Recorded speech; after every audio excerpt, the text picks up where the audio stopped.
I was like a fish. That hook was so far down in my belly. He's an evil bastard. He is such an evil bastard. I sold jewelry, I sold investments. I gave him $2.8 million. They kind of built this love relationship online over multiple years and would continuously ask for money, and he would wire money. By the time I got involved, hundreds of thousands had already been taken. I think the impact was up to about 700,000 or more. It pains me to say this, but she took her life because of this incident. Angela Stanchek of Houston didn't hold back tears or anger. These individuals preyed on her and on her good heart. This was her grandmother, Marjorie Earl Jones. This photo posted in an online obituary. What should have been some of the best years in the last chapter of her life was taken from her. She was robbed in every sense. Stanchek said her grandmother fell prey to a sweepstakes scam. As many have reported to me, she was told she won money but needed to pay fees and taxes. Jones ultimately sent all her money to scammers and later had to borrow money from family members, took out all of her life insurance, and then tragically committed suicide. She died with $69 in her bank account. For others in the process of buying a home. This after hackers created spoof emails posing as her title company along with a realtor and lender and scammed them out of over $200,000. Fox 31 problem solver Courtney Fromm sat down with the duo. She has more on this nightmare. Vicki, not only do you not get the house, you have nothing left. You have nothing left. If you want to know the truth, I don't know. We'll make it. We'll get it figured out somehow. Yep. A prolific online scammer has left a trail of elderly women across the country broke and destitute. The victim, who appears to have been hit the hardest of all, is from right here in Arizona, a 70-year-old widow. Joe Dana explains where she is now and why the scam is so popular. Sadly, that 70-year-old widow was admitted into the hospital after statements she made to police prompted them to get her medical help. She gave away nearly $1 million and has little to her name. It's an especially cruel form of manipulation. It's one of the most common that we're seeing on elder scams right now. Online romance scams. Federal authorities say a Texas man convinced elderly women in 10 states, mostly widows, to send him money. Loneliness is the #1 factor why elderly people are scammed. The victim who lost the most, a 70-year-old Prescott Valley widow. Prescott Valley police saying the woman stated that she did not have food to eat last week and has not been able to pay her bills. Court records allege Fola Alabi of Texas convinced the women he was a U.S. military general stationed overseas and he needed financial help shipping documents and jewels out of Syria. It sounds far-fetched, but people fall for scams all the time, says investigator Tony Brown, who specializes in online fraud. It's only a matter of time before they're a trusted person in that elderly person's world. A recent FTC report shows fraud originating on social media is skyrocketing, growing 19 times higher since 2017. The pandemic fueling the trend. People are not socializing in the way they did before COVID, and so they are turning to their computers for that social interaction. The best advice from our expert: if someone is asking you for money online, don't believe them. Terminate the relationship. You can also contact your bank or police and ask them to assist you to determine if you are being targeted for a scam. Thank you. Yes, back in August of 2020, when we were in the lockdown from the pandemic, I had received a friend request on Facebook from a man who was dressed as a doctor in scrubs and white coat and what have you, and asked to be a friend. And I've never accepted those kinds of requests before, but there was something about that day. I don't know what it was, but I went ahead and accepted it. And he said he liked my profile and would like to get to know me. So we exchanged messages for several days. And I was very reluctant to get into this because I thought he's so handsome and he's a surgeon, and what the heck does he want with me? You know, it was too good to be true, and I should have listened to that. at the time. But we then went on to, he asked me to download an app called Hangout, where we could speak to each other through our laptops. And we were able to talk, which was much better, and the relationship became friendlier and what have you. He absolutely devastated. And it was bad enough that I was out of money. And when I say out of money, I mean, I had nothing in my pocket, nothing in the bank. Everything was gone. My 401k, my savings, the rest of my husband's life insurance was gone. And I had nothing to back me up. That 180 is a very large sum. I've learned that nothing you should do online without physically checking. I feel like I've been responsible for trying to sort my life out now, and it's just put me back in the biggest hole. 75-year-old Sarosh Kalapezi was looking to invest in bonds when he lost $100,000 after entering his details on a fake bond comparison website called Savings Connection. Called me and said that he was from NAB and he was going to be the account manager, and he started interviewing me as to how many years I wanted and how much money I was willing to invest in the bond. I told him that I cannot invest more than $100,000 a day because there is a limit on my bank. So the first amount I transferred was $59.74 or something as a trial run. And my bank did let it go through. And then the next day, I deposited $100,000. And that time, CBA called me early in the morning at around 8 o'clock. And said that they haven't processed that amount because they think it's a fraud account.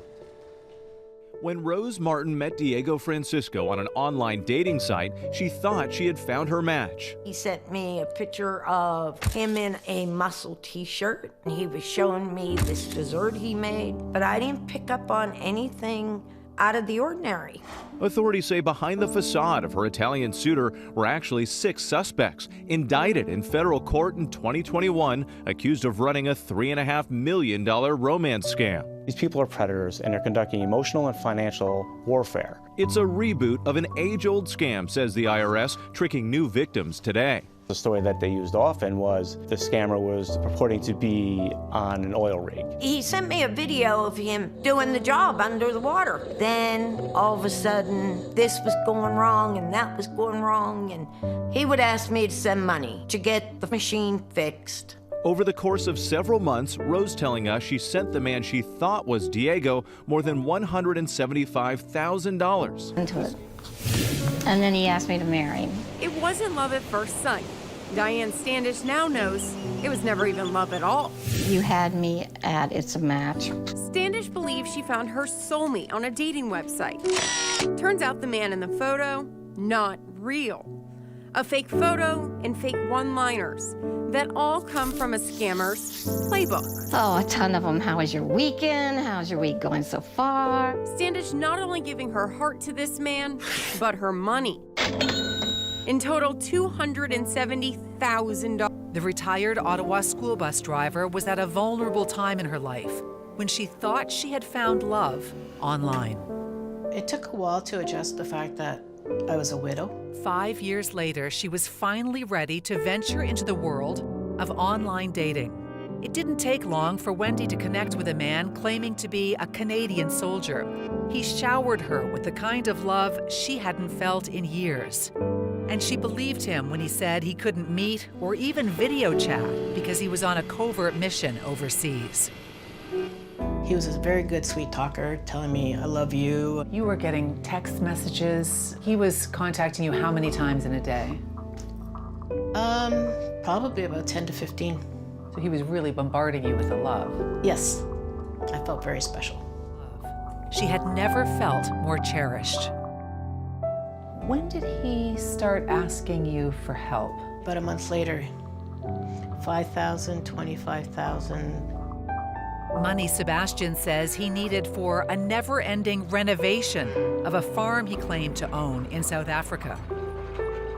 I kept saying, fine, I'll help you out, because I thought, yes, I'm falling for you. Wendy was blindsided by love, believing she was investing in her future with Sebastian. By the time it was all over, she had sent the man of her dreams, the man she thought she'd spend the rest of her life with, $300,000. I was scammed out of almost $100,000 by someone I had met online. I was looking for some companionship. I met a man online. He called himself Johnston County. He told me he was a diamond distributor and he traveled to mines all over the world. First, he had told me that he was short some money for some diamonds he purchased, so I sent him $27,500. A few days later, he asked me for $18,000 more. And then he was short about $60,000, and I only had $48,000 left, and so I sent him that because he said he was detained at the airport. I thought they were loans. He wrote promissory notes saying that he would pay back with interest. I got suspicious, and I just decided to call the police. They said there is no such person. And just a very trusting person, and I just ignored all the red flags. I was very lonely, very lonely. Looking for companionship, looking for love. So I went online. This guy showed interest in me. He was from Queensland. He said he was a civil engineer and he worked overseas. He was due to go to Kuala Lumpur to finish a big project that he was working on. We were on Skype, just typing. I never ever got to see his face. He went off to KL, then he started saying that there was some problems with the machinery and he needed $27,000. And I said, I don't have $27,000.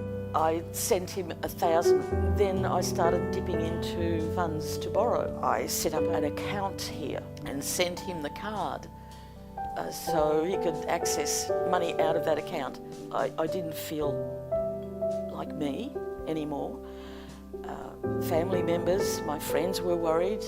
They were asking me questions. Another woman that he was scamming contacted me. That account that I opened up for him, he gave her those details. The millisecond that she told me, it was like a hypnotist snapping his fingers, and I snapped out of it. I was humiliated.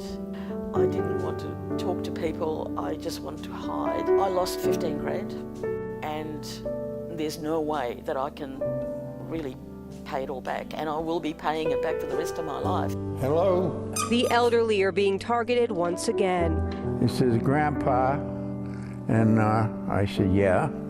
And he says, Grandpa, I had an accident and I've been arrested. He's in jail, and I said, no.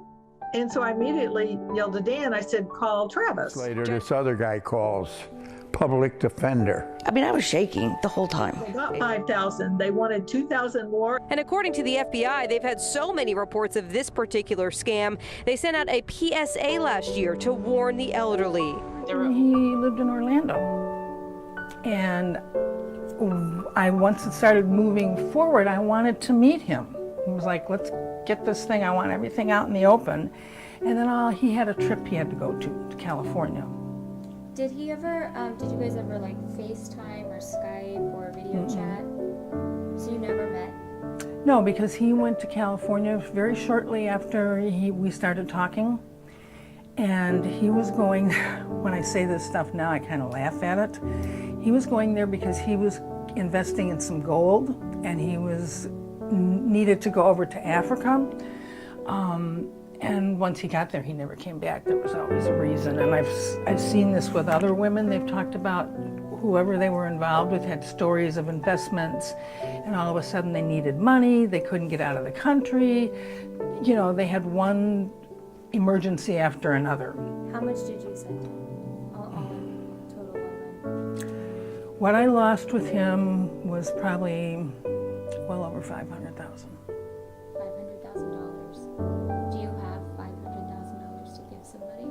I did everything. I cleaned myself out. I sold my house. I had to sell my house because I took a mortgage on my house. This is so totally out of character for me. I've got a very small family, and the family members that know it, it's like they can't comprehend it because it's so out of character for me.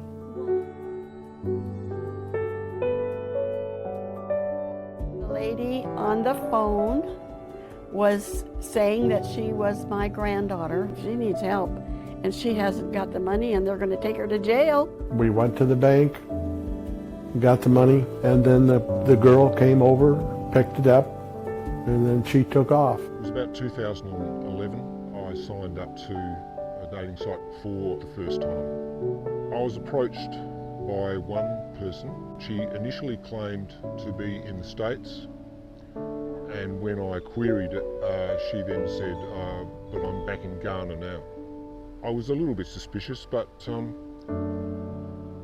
she got my phone number fairly quickly, probably within a few days, and she rang up. And we started talking to each other on quite a regular basis. We're also emailing each other. Initially, she asked for some money to travel.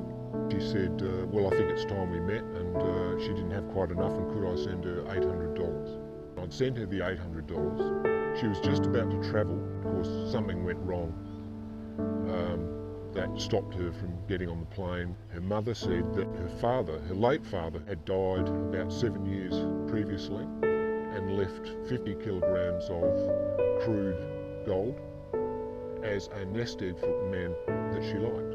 I then had to start paying people to process and document this gold and get it shipped out. And that was where most of the money went. I was living two lives. I was living my normal life with my day job and taking large amounts of money out and going down to the post office and sending it. I had huge outgoings. It would have cost about $100,000. The whole thing was a total disaster. People tend to underestimate us how clever they are at psychology and manipulation and making you feel obligated to them. And if you don't do what they say and don't send them money and don't cooperate, they make you feel like a bad person. If they start asking for money for airfares, medical expenses, for visas, it's a scam. I think that will take me a number of